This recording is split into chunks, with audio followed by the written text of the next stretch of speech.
Sens Talk is proud to be powered by Ottawa Interlock Repair for the 2025-26 Sens season.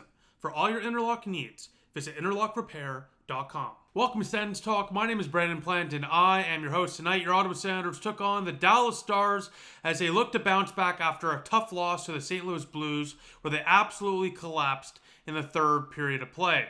Well, unfortunately tonight, your Ottawa Senators will continue the bad play as the fatigue off of the longest road trip of the season is beginning to show for your Ottawa Senators. We're going to talk about that in this video, but before we do, a couple of pregame notes. Firstly, Ridley Greig returns to the lineup, which is great news.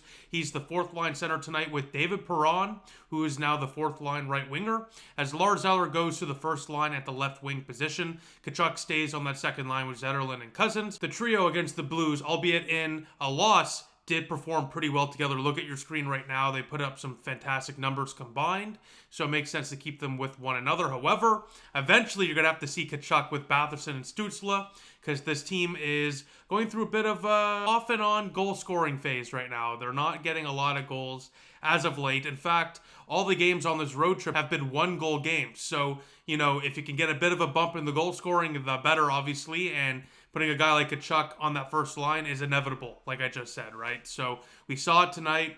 I would expect him to potentially be on the first line against the Canadiens on Tuesday in Montreal. But again, very interesting to see Lars Eller again getting an opportunity in that first line on that top six, and most of all, to see Tkachuk still on that second line. Now, Linus Ullmark starts tonight for your Ottawa Senators. He has gotten a point in 7 of 8 games this month, in the month of November to be exact, going 4-1-3 with a .902 save percentage and a 2.42 goals against average, so that is very, very good. As tonight, he makes his 300th career NHL start, so congratulations to him. And just a note, 300th career regular season start, so not including the playoffs, in which he's played many, many games. Now, Tom Chabot was put onto the injured reserve, which is unfortunate news. It is retroactive to about a week or so ago, so because of that, he should be able to be back sooner rather than later, not too long. It's not going to be like he's going to be out for weeks, but in the meantime, Dennis Gilbert is back up from Belleville. In 3 games with the Belleville Senators, he put up 3 points, all assists, and he has 111 NHL games of experience that he brings to the Ottawa Senators. Of course, played a handful of games with Ottawa as well last year, so a guy that knows the system, is a tough SOB as well, and never hurts to bring some sandpaper to your blue line. So with that, let's get to the first period of play, and early on, it didn't look like the Ottawa Senators were going to collapse and get absolutely blown away by the Dallas Stars. After 20 minutes of play, the game is tied at 0-0. Both teams exchanged some power plays. Not much going on, really. Ottawa, especially on the power play, had not much going on. But overall, Ottawa, they did outshoot the Dallas Stars 7-5. They had more high-danger chances in that period as well, 5-1. And overall, it was a tight period, but Ottawa did look better. If a team had to look better in that first period, they had a couple of good looks. Looked hungry out of the gates. And again, didn't capitalize, obviously, but 5-1 high-danger chances against a tough team like the Dallas Stars. Good sign of what was hopefully to come, but unfortunately, it never came. Now, before we get to the second period of play, I want to give a quick shout-out to Dylan Puckniak and Kel Williams Sports and Entertainment for sponsoring Sens Talk. Go to www.dpre.ca for the best real estate experience in Ottawa. Gatineau today. So let's get to the second period of play. And like I already said, all 6 games on this road trip for the Ottawa Senators have been decided by 1 goal. So obviously, if that trend's going to continue, you want your Ottawa Senators to score that 1 extra goal on the Dallas Stars, but not looking good early on in the second period of play. 2 minutes in, the Dallas Stars strike first as Bourque deflects it out front on a nice double deflection here for the Stars. Not so nice for Ottawa, obviously. It's a bad bounce for the Senators, which I'm sure you've heard many, many times over the years, so I'm just going to not say that again. But a tough bounce for Ottawa, no doubt. Goes off Tkachuk, then off Bourque and in. Bourque had Clevin on him, but not really. Clevin didn't really tie up his man there. Can't really blame Clevin for the goal either, though, because it was a wacky bounce that was probably going to go 5 feet wide if it didn't go off Bourque and Tkachuk. But ultimately, he didn't tie up his man, which made the deflection a little easier. And obviously, most importantly, no chance here for Linus Ullmark, which was the theme tonight as the Dallas Stars strike first to make it 1-0 Dallas. The Stars, when striking first, are 10-2-0 on the year. Not looking good for Ottawa. Moments later, we would see Brady Tkachuk, as I already kind of alluded to, on that first line with Tim Stützle and Drake Batherson, which makes sense because Batherson and Stützle have struggled the last few games, to be honest with you, and which is a little interesting because those two, until Tkachuk came back, were dominant and were the leading guys in the forward core. But the last few games, they've really not looked too hot, to be honest. And again, you're not going to look 100% every single game. There's going to be some good games. There's going to be some bad games. Ultimately, these players are human after all, and you can't be perfect every single game. But, hopefully Tkachuk with them can help them get going. Because Tkachuk, again, he's a horse. He's a dominant player. He makes everyone around him better. A few minutes after that, Jordan Spence with an unreal save. He blocks the shot with his stick on a wide open net to keep this game only a 1-goal deficit. And that comes up huge for Ottawa. It pays big time as 2 minutes later, Jake the Snake ties the game up at 1 apiece. A great shift by Jake Sanderson ends in a goal for Jake Sanderson as he pinches in deep, puts it 5-hole past Casey DeSmith, and the Ottawa Senators tie the game at 1 apiece. Sanderson has 5 points in the last 3 games, and he has 9 points in the last 9 games as well. Sanderson as well has passed Zdeno Chara for 5th all-time on the Ottawa Senators defensive rankings for points. So when you pass Big Z, a future Hall of Famer or a current Hall of Famer now being inducted this year, that's a pretty good company for Jake the Snake Sanderson. So a big historical there for Jake Sanderson. Unfortunately, would be the lone goal for the Ottawa Senators because right away I'm like, all right, here we go. Here comes the Cardiac Sens finding a way to claw their way back into a game against a tough opponent and, battling through adversity. But unfortunately, moments after the Senators tied up, the Sens giveth, the Sens taketh, as the Dallas Stars strike to take the lead right back. It's 2-1. Tim Stützle with an absolutely brutal turnover, and Jason Robertson, elite superstar, is going to take full advantage of that, obviously. Rips it top shelf, glove side past Linus Ullmark. Just not a great turnover by Tim Stützle whatsoever. One of his 2 giveaways today, and it ends up in the back of the net as the Dallas Stars retake their lead by a goal. 6 minutes later, the Dallas Stars would extend their lead to 2 as Wyatt Johnston, here's another theme tonight, as I already said in this video, Linus Ullmark being left to dry, a wide open tap in for Wyatt Johnston gives them the 2-goal lead. It's a 3-1 game. Clevin again leaves his man open out front, and Eller has to be much stronger there on Rantanen, who just gets an easy pass off from behind the net. And the Dallas Stars, after 40 minutes of play, lead by 2. It is a 3-1 game. Linus Ullmark at this point has faced 11 shots, allowing 3 goals. But I don't know about you, how is he supposed to stop any of the goals he's allowed tonight? I've seen a lot of people, and we'll talk about this in the game notes, being critical of Linus Ullmark. Look, I don't like how this game went. I am pissed off, frankly. But you know what? You're going to blame the goalie that was hung out to dry, where all the goals tonight were tap-ins out front. Guys, missing assignments, multiple guys down low, leaving the slot wide open, weird deflections. What do you want from your goaltender? Ultimately, he needs some help from out front as well. He can't do everything like he did, of course, against Vegas. I mean, he did everything. How often is that going to happen, right? So ultimately, your guys up front need to be better. Say whatever you want about Ullmark and his save percentage. The guys up front have to be better. End of story. So we go to the third period of play, and the Dallas Stars, this is a bad omen, are 10-0-0 and leading after 40. It looks like this is all set and done. 3 minutes in, it's definitely all said and done as the Stars strike to extend the goal lead to 3. It's a 4-1 game now for Dallas. The power play goal after a bad Jordan Spence tripping call negates Sens power play moments earlier as the Dallas Stars strike after the 4-on-4 to make it a 4-1 game. A cross-crease pass. I mean, again, what are we doing here? Leaving a guy like Wyatt Johnston all alone, and the Dallas Stars make Ottawa pay for it. It's a 4-1 game. A great pass out front as well to Johnston. But again, sure, a great pass. It'd be great if somebody was covering him, though, and deflecting that pass out of the way, or at least knocking it down, or at least covering the guy so he can't get a clean tap in. Ultimately, bad games are going to happen. I know this. I said this in the game recap against the Blues, but that's the thing. I said it in my game recap against the Blues. You expect a bit of a response in this game, and we didn't see it. Again, decent first period. They didn't score, so who cares? Now you're talking about 4 goals against. Let's make it 5. 5 minutes later, Jamie Benn finishes off a nice feed by, Mikko Rantanen again to make it a 5-1 game. Tim Stützle could not cover Benn. He was alone in front. Feels like deja vu. It's like I've seen it before today. Oh, wait, I have.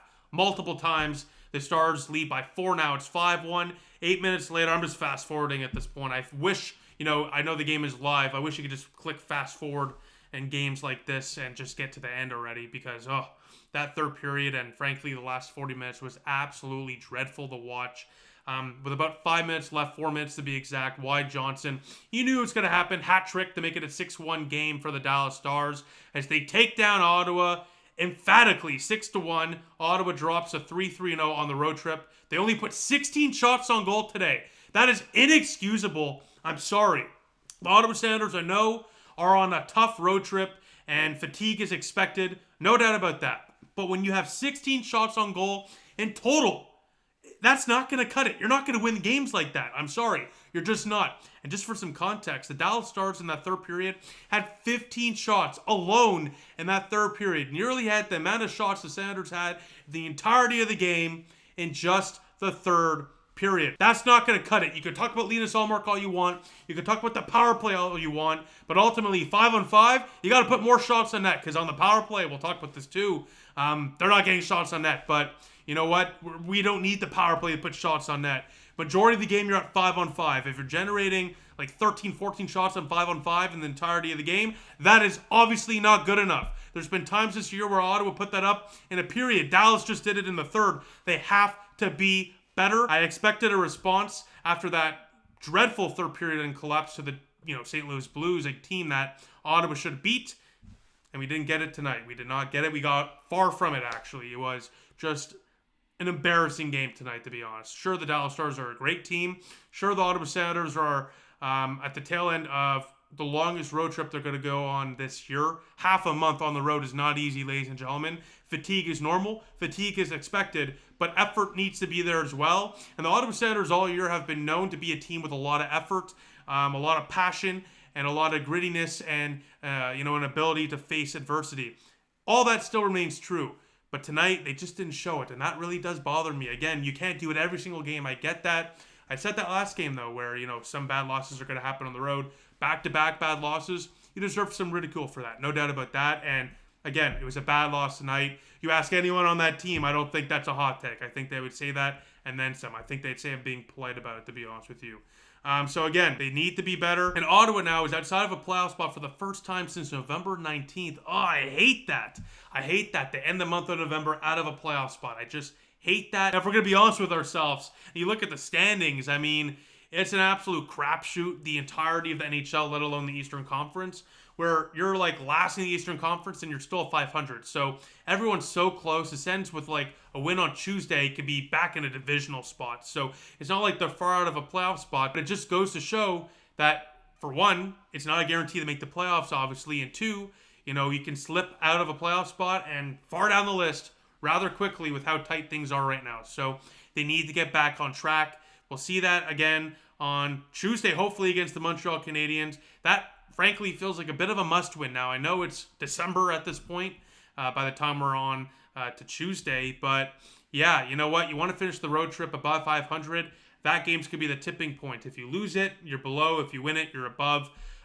You want to be above, obviously. You want to get a win with your captain in the lineup as well. The Senators are 1-4-0 with their captain this year. I mean, that makes no sense. That genuinely makes no sense. In hockey, I get it. Sometimes makes no sense. But you know what? Let's get a damn win with the captain in the lineup, for goodness sake, because that is a stat I refuse to say ever again. So, you know what? You want to get a win on the road against Montreal, finish off the road trip, get the road trip above 500 going back to home, and most of all, stop a potential 3-game losing streak and losing 4 of your last 5. So, a lot in the balance on Tuesday against the Montreal Canadiens. Now, a bit about tonight before we wrap up. Linus Ullmark stopped 20 of 26 for a .769 save percentage, the opposite of nice. Ullmark tonight on all of the goals. I don't know what you want him to do, okay? The guys out front are just letting the Dallas Stars walk in, tap it in, or get second chance opportunities right in the slot or right at the top of the crease, I should say. So, again, yes, Ullmark, it's not the prettiest save, percentage. It's not the prettiest stat line, but if you watch the game, Linus Ullmark is far from blaming for tonight's result. Far from it. In fact, he shouldn't even be in the conversation. Again, you put on the same amount of shots the Stars had in one period all game. You're not going to win when you do that. I'm sorry, ladies and gentlemen. You're not going to win when you do that. Now, the power play today looked awful yet again.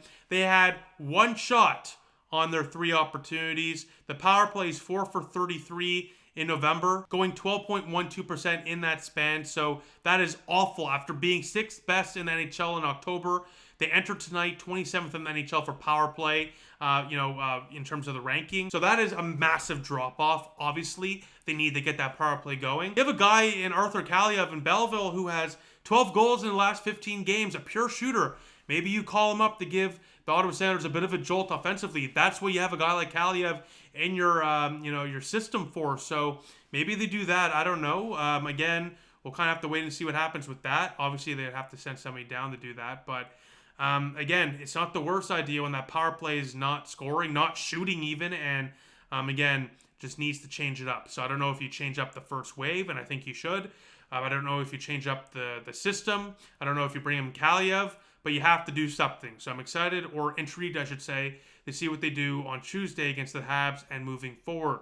Now, the last thing I want to mention is everyone looked awful. I already mentioned that. But specifically, a few players had some really bad stat lines. I mean, Jordan Spence today had 5 giveaways. Tyler Kleven out front looked lost, to be honest with you. And Tim Stützle had 2 giveaways, including one that directly went into the back of the net, which, of course, ended up being the game-winning goal. So, again, not to put a spotlight on all 3 of those players, but I am going to, because again, they had the worst nights out of a night where a lot of the guys had really, really bad nights. And again, bad nights are going to happen. Ultimately, these guys are human, but back-to-back bad performances, I don't care if it's on the road, I don't care if it's on a long road trip, you need to see more. And yeah, I like to be positive. I think positivity is really good. And here's a positive thing. The Ottawa Senators finished the month of November above 500 for the first time since 2016. That's pretty good, ladies and gentlemen. However, I'm not going to pretend like it's all sunshine and rainbows. I'm not going to pretend like we're living in a fairy tale. Ultimately, this is reality, and bad things happen today, and they need to be talked about. And again, I like Jordan Spence. I like Tyler Kleven. I like Tim Stützle. I love all these players, but you know what? We need more, and hopefully on Tuesday they're going to give us a bit more. Now, with that, let me know what you think in the comment section down below, and I will see you all on Tuesday after Ottawa takes on the Montreal Canadiens. With that, thank you all for watching. I'll see you all soon. Go Sens, go.